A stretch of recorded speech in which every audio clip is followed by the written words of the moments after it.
How's it going, everybody? C-RadTV back here in our video, and welcome to C-RadTV vlog number 56. So for today's vlog, we're heading back down to Bowmanville, Ontario for the Canada Series race at Canadian Tire Motorsports Park, the WeatherTech 200. So yeah, the Labor Day Classic, the first Canada Series vlog since the Canada Series race at CTMP back in May. And of course, originally it was supposed to be, the last one was supposed to be back at sunset, but Mother Nature and some shit happened. But yeah. Anyway, getting ready to head out down there. You know, the last road course race of the season for the Canada Series, since the last 3 races will be on short tracks. So yeah. It's going to be a fun time. Probably the last time we have a big field this year. So yeah. Anyway, getting ready to go. I'll see you out at the car when we get there. Alright, officially on the road to CTMP. We got a 3-hour drive. Let's go.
fish at CTMP. Let's head on in.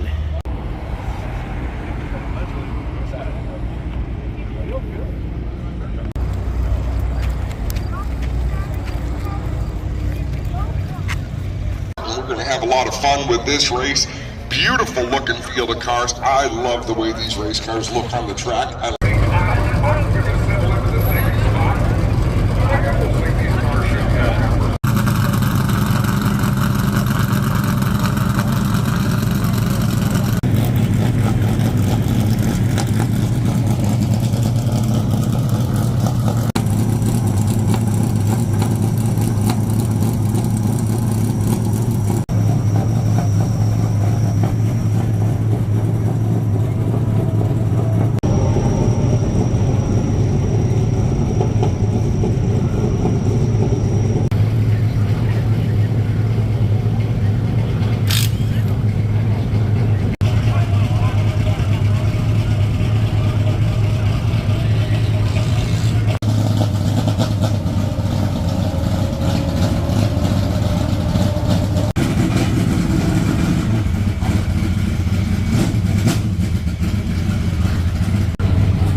Try to hook it up.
from Sires Racing, Oswego Speedway, Chantarelli Chevrolet number 0, Glenn Stiers.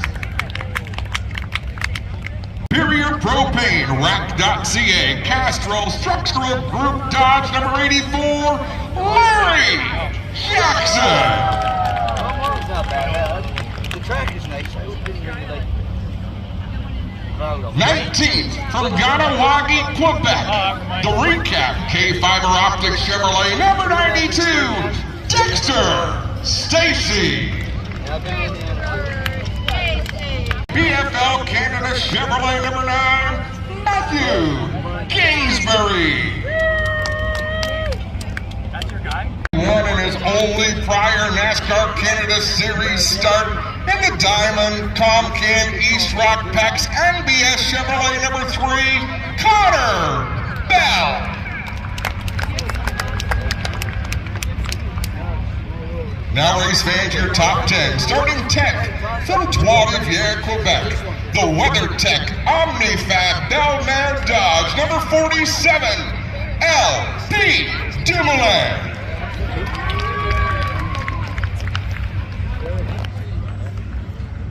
9th from Toronto, the AER Polysleep Novus Mobile 1 McDougall Chevrolet number 87, Sam Fellows.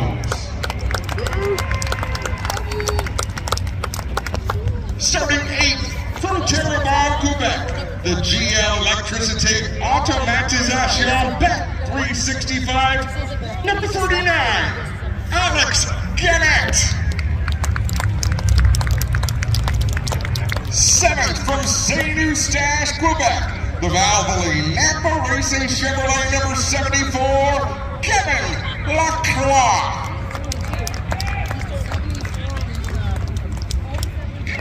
6th from St. Thomas, Ontario, the Castrol Edge Brimstone Games CIM Metals Dodge number 17, DJ Kennington. Now your top 5, starting 5th from Leonard d'Aston, Quebec.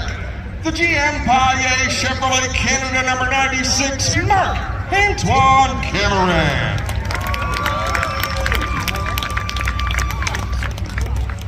4th from Lachenay, Quebec. The St. Hubert UPS Store Bet GRW Dry Shine Chevrolet number 80, Alex Tagliani. Starting 3rd from Halton Hills, Ontario, the Autologic Hoffman Plastics Dodge number 59, Gary Klute. Now your front row, starting 2nd from Milverton, Ontario, the MBS Motorsport Sierra Excavating APC Chevrolet number 22, Kyle Steckley. And your pole sitter from Roxton Pond, Quebec, the GM Paillet Chevrolet Canada number 27 with a new track record 1 minute 20.915 seconds. The 27 of Andrew Ranger. To give today's command. Drivers, start your engines!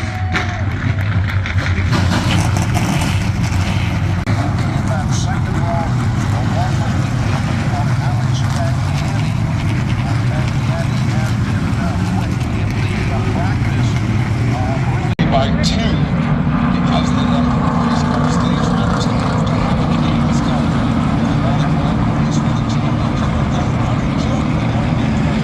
Start finish straight away and look for that green flag to fly. And it's going to fly from young Louis Dumoulin, the son of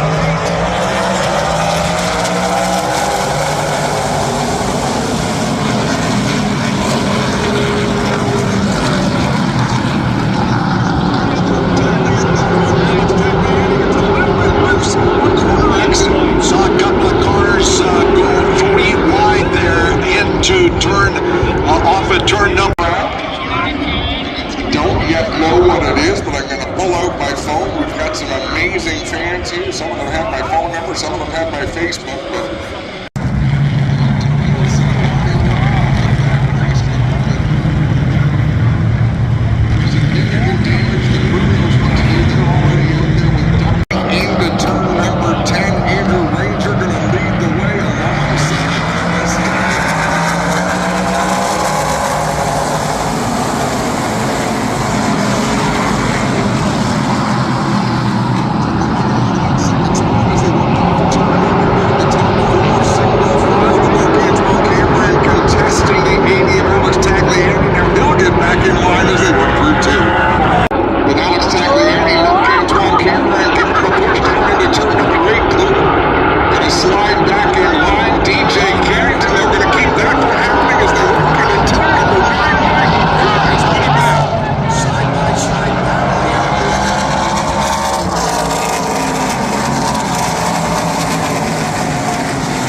Exact number of hours and minutes that this race will as we come around here to complete lap number 7. So hopefully this is the last of the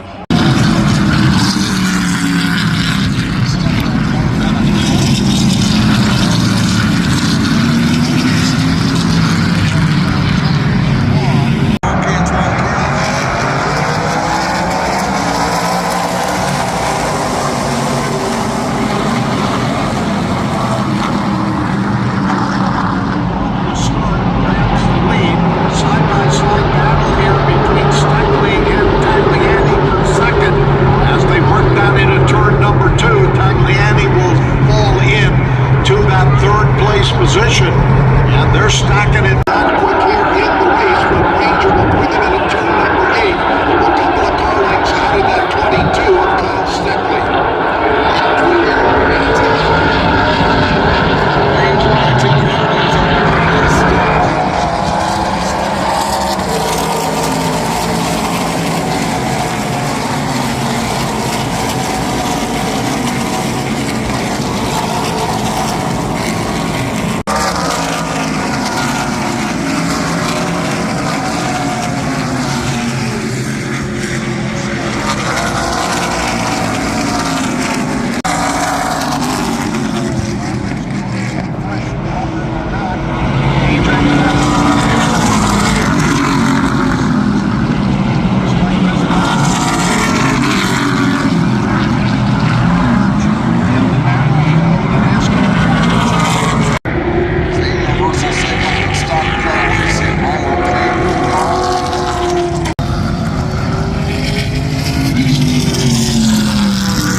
One driver heading onto pit road, that's LP Duval with the 47.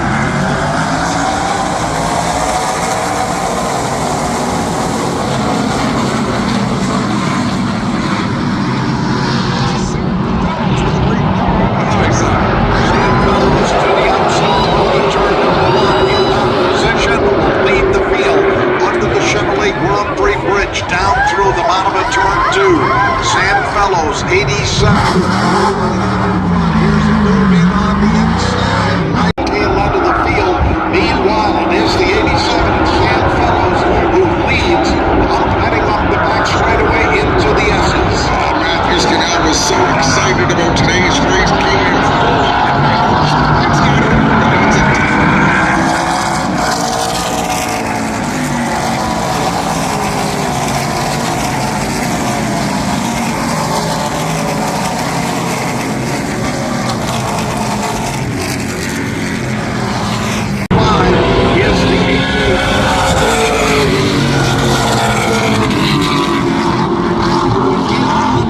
Kingsbury, a lot of contact between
CTMP sprints that feature the final races in the race well into the fall here at Canadian Tire Motorsport Park.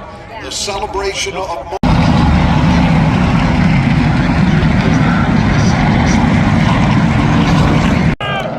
Sam Bellow's going to have to be up on the wheel for this restart. Marc-Antoine Cameron directly alongside Connor Bell.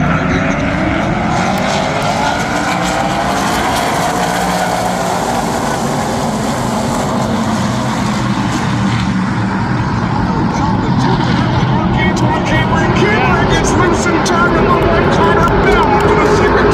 Unbelievable save there by Marc-Antoine Cameron.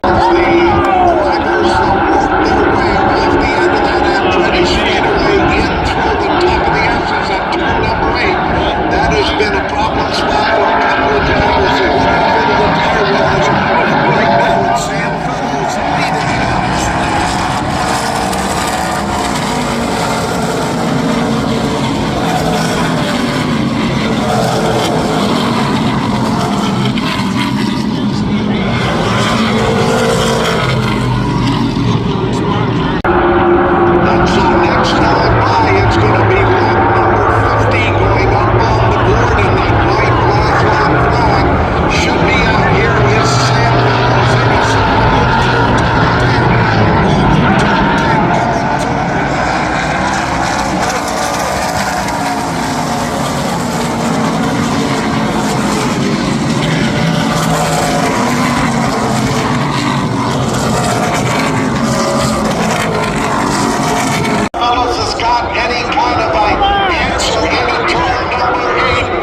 finish, which is not a bad statistic.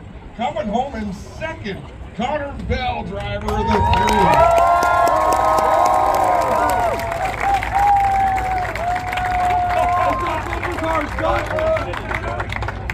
3. And the winner of the WeatherTech 200, driver of the GM Paye, number 96, Marc-Antoine Cameron.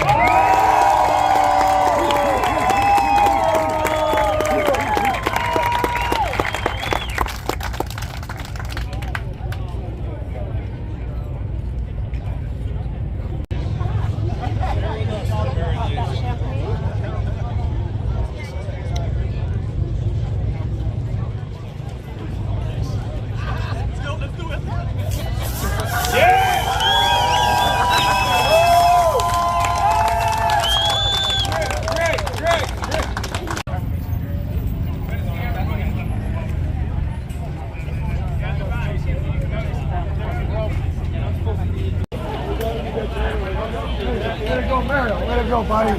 Thanks, man. Yes. All right. Enjoy it. If I know if I'm going to get a picture, and then we'll go.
Alright, officially back out of the car on our way home from CTMP. Cameron won on a last lap bump and run on Sam Fellows. Will probably be unpopular just because Sam Fellows is Ron Fellows' kid.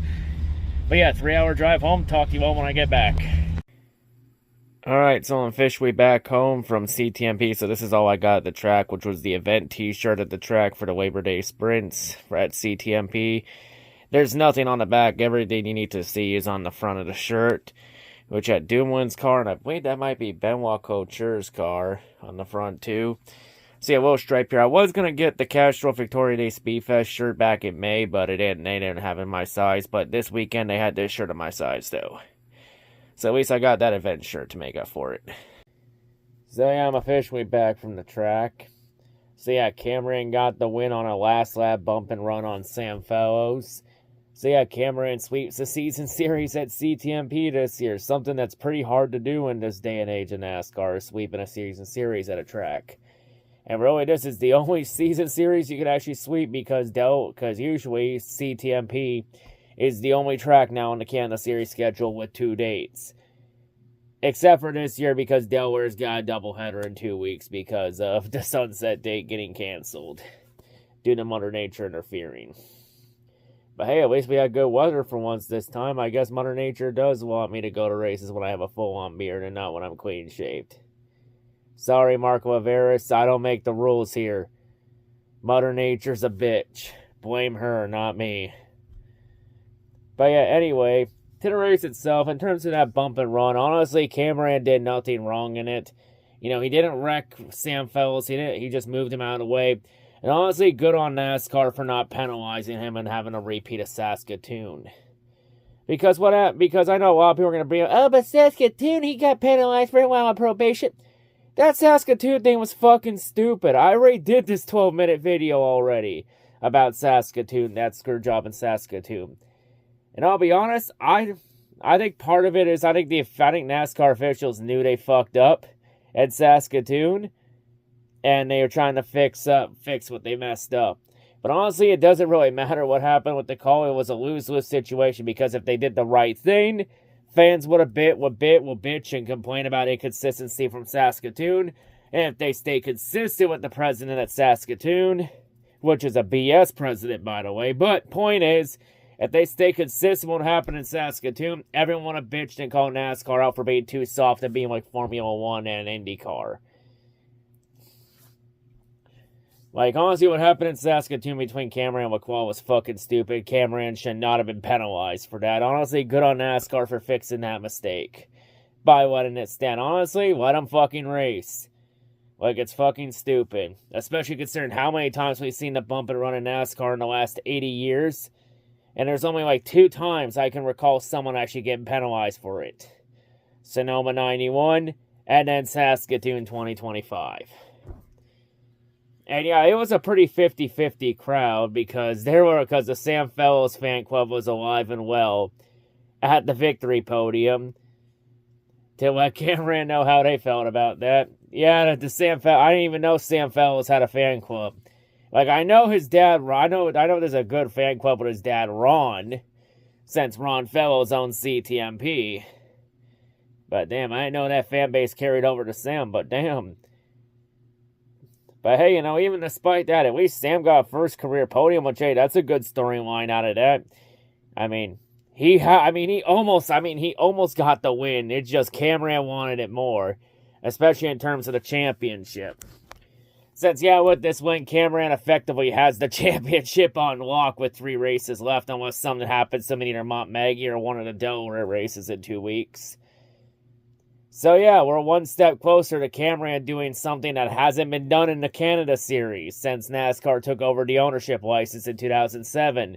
And that's win back-to-back championships. Because back-to-back championships have never been done in the Canada Series. And yeah, I think a part of the reason that a lot of the fans was a 50-50 crowd reaction with Cameron at the podium, I think a lot of fans are now starting to turn on him because he's winning too much in their eyes.